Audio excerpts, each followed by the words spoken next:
The last section in this module is what counseling is not, or what not to do when counseling with a camper.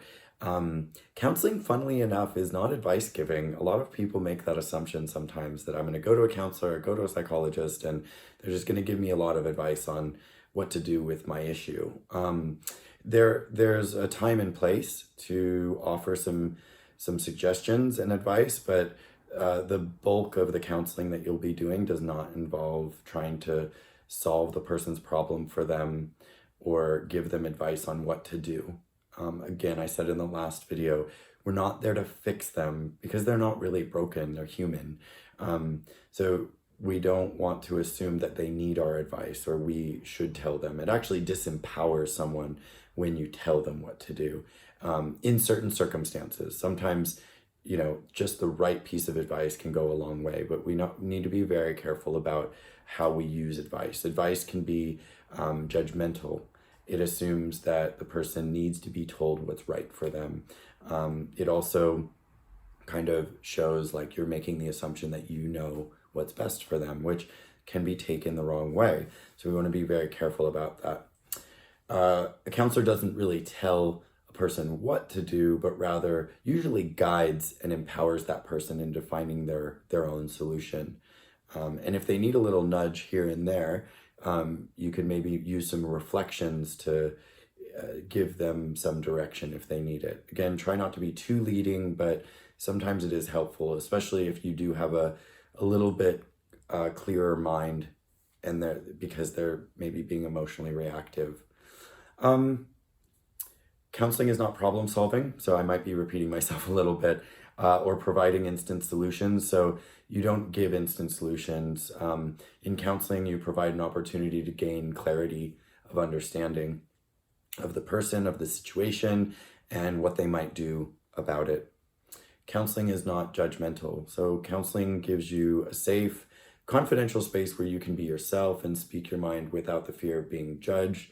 A counselor is not going to judge or criticize you. Instead, they encourage you to speak freely, and they extend acceptance of who you are and what's going on with you.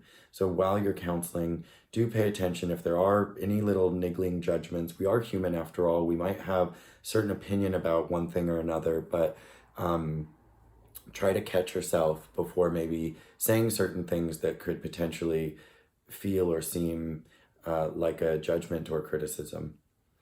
And then the other thing counseling is it's not just talking. It's not just talking for talking's sake. As we said, there's a function, the connection is soothing.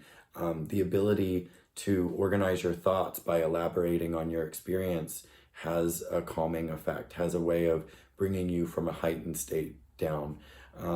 So give that camper uninterrupted space to speak when that is needed. However, it's not just about having that person talk and you being a silent spectator and maybe weighing in at the end. Most counseling sessions are really interactive and collaborative with you as a counselor or you doing the counseling, reflecting on and occasionally asking questions about what is being shared. So it's this very active two-way street. It's not just a bunch of talking for talking's sake. So that's about it for that module. So I hope you keep those things in mind. And again, I think a lot of these you probably know and you wouldn't intentionally do, but I'm just saying try to be mindful as you are trying to counsel a client that you don't want to jump straight to advice giving or problem solving, that be aware of any even little micro judgments that come up, and check yourself before it leaves your mouth, that kind of thing. And in the vein of it's not just talking, remind yourself of those core counseling skills that you should be practicing rather than just sitting back and letting that client or that camper in this case speak. So all hopefully helpful tidbits to provide some clarification on the last module.